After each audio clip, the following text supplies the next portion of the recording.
Mga kababayan, magandang araw. Komentaron lang po natin itong pag-aano ni Sandro Marcos regarding po doon sa tungkol sa kausap. Pinapunta daw di umano sila ng Malacanang para kausapin tungkol sa panahon ng eleksyon. Nung nakaraang eleksyon, nung tatay niya. Pakinggan lang po natin sila. Presidente. Ito yung first time na ganyang kalaki yung nakuha ang boto. Absolutely. No? Dito. Pero at the same time, ang bilis maghiwalay. Ang bilis mabiyak. No? Napaka-historic, napaka-unprecedented ng victory, pero napaka-unprecedented din nung bilis na nag-away. Nung nangyayari yan, ano nararamdaman mo, Madjo? No? Dahil marami ng panahon o pagkakataon na naipaliwanag ni Presidente yung kanyang Saloobin. dito sa nangyari. No? Pero hindi pa natatanong sa iyo kung ano ba yung mo nun, naramdaman mo nung nangyayari yan? Ay, obviously nakakalungkot. Hindi lang dahil nagkahiwalay yung unity team, pero because of what came after that. And that's yung gulo sa politika. Totoo. Lagi ko naman sinasabi, kapag may gulo sa politika, nababawasan ka ng oras para magtrabaho. Yes. Yan. And nakikita naman talaga natin yun. And it's sad and nalulungkot talaga ako, pero Yung one. we have to do what we have to do. And alam mo, marami talagang baka papagalitan ako. Yeah. If I say Sakmo ka dyan, nakatingin sa'yo. Marami talagang, it was a part of me kind of saw it coming. Actually. Hindi dahil sa isang tao, kundi sa daming mga iba't ibang partido sa paligid na sa dami nilang, it was a power struggle. Yes. And I will never forget. And this is the first time kunento ko to. Wow. And I don't know if the president's gonna get mad at me saying this. Andito na tayo. Andito na tayo. Mr. President. Nung nangangampanya ng aking tatay, tapos hinihingi niya ang suporta ng Malacanang, tinawagan kami. Pinapunta kami sa Malacanang. Pinahintay kami dyan. Mga 2 oras kami nakahintay. Nakatambay lang dun. And then, nakaharap kami. I'm never gonna forget. Andun kami sa Presidential Guest House, pinasok. And at the time, there was still no official endorsement from Malacanang. And Bumabanat pa ngayon Presidente, no? exactly. And so we were supposed to meet the president at the time. But instead, hinarap kami sa 3 tao. Hindi ko na lang babanggitin kung sino. But we were put in front of 3 people, and they essentially, asked, ano plano mo, ano magagawa mo para sa amin, etc., etc. And then there was one person who's a sitting official now, hindi ko na lang sasabihin, but that's a clue. He's a sitting official now, and sinabi niya kay Pangulo na, sige, suportahan ka namin on the condition that kami yung mamimili ng ES, kami yung mamimili ng Speaker, kami mamimili ng Senate President, kami mamimili ng Secretary, basta marami silang hiningi. I can imagine saying... Yan mga kababayan. Yan ang sinasabi ni Sandro Marcos. Pinapunta daw sila ng palasyo ni PRRD para kausapin. Pero hindi si PRRD daw di umano ang humarap kung hindi 3 tao. Ngayon, alam naman natin kung sino yung tinutukoy niyang 3 tao. Yung isa doon, siguro si Senador Bongo. Kasi sitting official ngayon 2 lang naman kasi yan Kung either si BP Sara or si Bongo, mga kababayan. Diba po?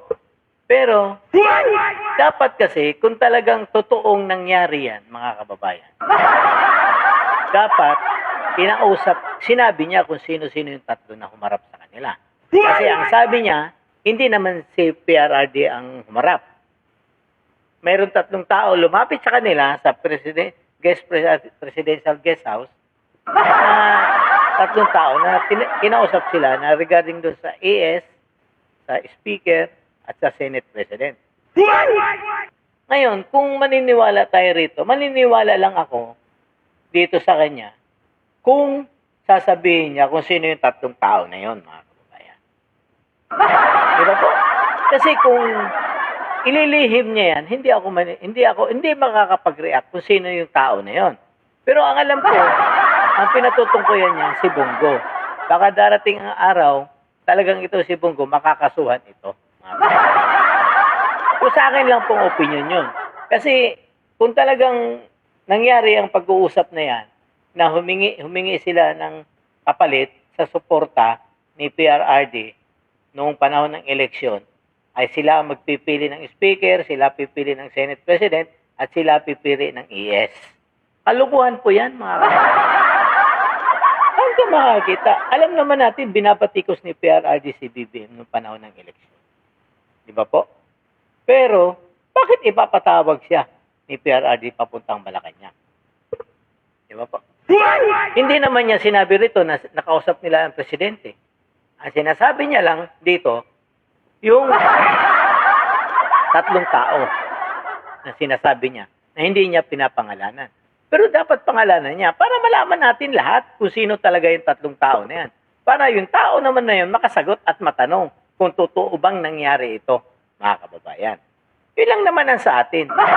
Total naman, nandoon ka, alam mo na mangyayari ito, di sana pangalanan mo na lang Mr. Charis Sandro Marcos, di ba? Ganun lang naman po yun, mga kababayan. Huwag na nating idaan pa sa paligoy-ligoy pa, palimlihim pa tayo. Sabihin mo na lahat kasi matatakaw din naman kayo sa popularidad. Di ba po? Sana, isipin nyo rin yung kapakanan ng ibang tao, mga kababayan, na binibitin nyo yung taong bayan sa katotohanan. Ngayon, kung nangyari itong meeting na to, ay sino lang ba ang magiging malapit doon kay ano? Si Mijaldea, si Bongo, hindi natin alam kung sino pa yung isa na mas malapit sa kanila. Alam nga naman si BP Sara, si BP Sara sumama na nga sa kanila. Diba? Mahirap po mangyari kasi binabatikos po ni PRRD ito, ang tatay nito. Tapos ipapatawag sa Malacanang, tapos ihingi ng kapalit para sa mga posisyon na hinihiling nila na sila maglalagay. Mukhang mahirap po maniwala dito sa kasinungalingan na ito ni Sandro Marcos, mga kababayan. Kung papangalanan niya, para matanong natin kung sino yung tao na yun, pwede pa, maniwala tayo dyan. Pero hanggat hindi niya sinasabi kung sino yung tao na yun, gawa-gawa niya lang ito, mga kababayan. Di ba po? Ilang naman ang ating dito. Total, isiniwalat mo na rin lang naman yan. Sabihin mo na kung sino. Kung talagang nangyari ang usapan na yan. Kasi mahirap pong para kay PRRD yan na ipatawag kayo, habang pinapatawag kayo, binabatikos kayo. Kalukuhan po yan, mga kababayan. Gusto ko palang humingi ng pabor sa inyo, tapos babatikusin. Walang ganun, mga kababayan. Kahit siguro namang ordinaryong tao, pag may kailangan ka, dahil papatapos ng iyong termino, pag may hilihilingin ka sa isang potensyal na magiging presidente, ikaw mismo ang haharap, hindi ibang tao. Para pagbigyan ka. Paano yung assistant lang ang haharap sa'yo? Kalukuhan po yun, mga kababayan. Wala pong maniniwala dyan. Ang naniniwala lang dyan at si Sandro Marcos. At ito mga kausap niya. Pero sana, ipalabas nila kung sino yung pangalan na yan, yung tatlo na yan. Para naman matanong na din ng tao kung totoo ba nangyari ang pag-uusap na yan. Hindi lang puro gawa-gawa lang na kwento, mga kababayan. Yan ang mahirap sa atin. Kasi alam naman po natin na ubod din ng sinungaling ito si Sandro Marcos. Di ba po? Ang tatay nito, posibleng hindi sinabihan ng tatay ito na sabihin mo ito. Pero isipin mo naman, yung tatay nito sinasabi ayaw niya ng impeachment. Hindi pa papasukin ng ICC. Hindi walang baril ang lumusob sa KOGC. Napakarami na po pagsisinungaling ng ginawa ng tatay nito. Sana yung 1 milyon pabahay kada taon. Sana yung 40,000 na kada taon na classroom. Natupad ba lahat? Yun hindi naman eh. Di ba po, mga kababayan? Yun po yung nakakalungkot dito, mga kababayan. Kasi hanggang ngayon, binobola pa rin tayo. Hanggang kahit patapos ng kanilang termino, pambobola pa rin sa tao ang kanilang ginagawa. Saan ka makakita, puro pambubudo lang ginawa nito. Ang 20 pesos na bigas, piling-pili lang na merkado kung saan ka bibili. Lahat naman ng tao kumakain ng bigas, ng kanin. Di ba po? Para bibili ng bigas, lutuin, kainin. Pero ito, pupunta kasi sa lugar, minsan wala pa. Nakapila yung mga tao, wala namang aabutan na bigas. Doon po ang kalalungkot dito mga kababayan. Kasi dapat po, sabihin ni Sandro Marcos kung sino yung kausap nilang tatlo. At matanong. Kung talaga bang nangyari yan, nakiusap sila na alam naman natin kung sino ang tinutukoy nito eh. Dalawa lang yan. Hindi natin alam kung sino yung pangatlo na kausap ha. Kasi sabi nila, tatlo yung kausap nila. Diba? Ituloy lang natin si Sandro Marcos mga kababayan. Then when we left the palace, tumingin tatay ko sa akin. Alam mo, kulang na lang, papatayin na nila ako. And then, Tamo, yun ang kagad ang banat mo, mga kababayan. Kalukuhan nyo, di ba?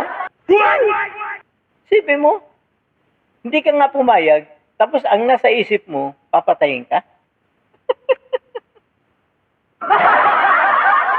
Di ba? Kalukuhan po yun, mga kababayan. Kasi nga po, paano nga maniniwala kung hindi niya babanggitin kung sino yung mga taong kausap? Ba't ka matatakot? Nasa posisyon kayo. Diba? At alam naman natin lahat ng kalaban ninyo, kinakasuhan nyo at pinakukulong ninyo. Tapos ngayon, itong simpleng bagay, hindi mo kayang banggitin kung sino-sino itong mga tao na ito. Di ba po? Yan ang nakakalungkot mga kababayan. Hanggang ngayon, nagsisinungaling pa rin sa katotohanan itong si Sandro Marcos. Diba? Kaya tuwang-tuwa ito ngayon, umarap, dahil doon sa flood control, ang issue doon sa Ilocos Norte, ginagawa nila ngayon at patapos na.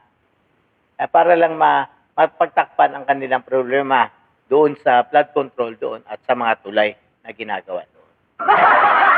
Ngayon, gagawa na naman siya ng kwento para ipaalam sa lahat na nakikiusap daw di umano kasi hindi naman niya binabanggit doon si PRRD ang kumausap eh. Hindi naman sila nag-usap. May lumapit lang sa kanyang 3 tao.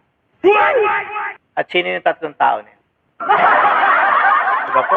Gusto natin malaman kung sino yung 3 tao na yun, mga kababayan. Yun ang nakakalungkot po, mga kababayan. Hanggang dito na lang po. Palambing po ng like, share, and subscribe. God save the Philippines.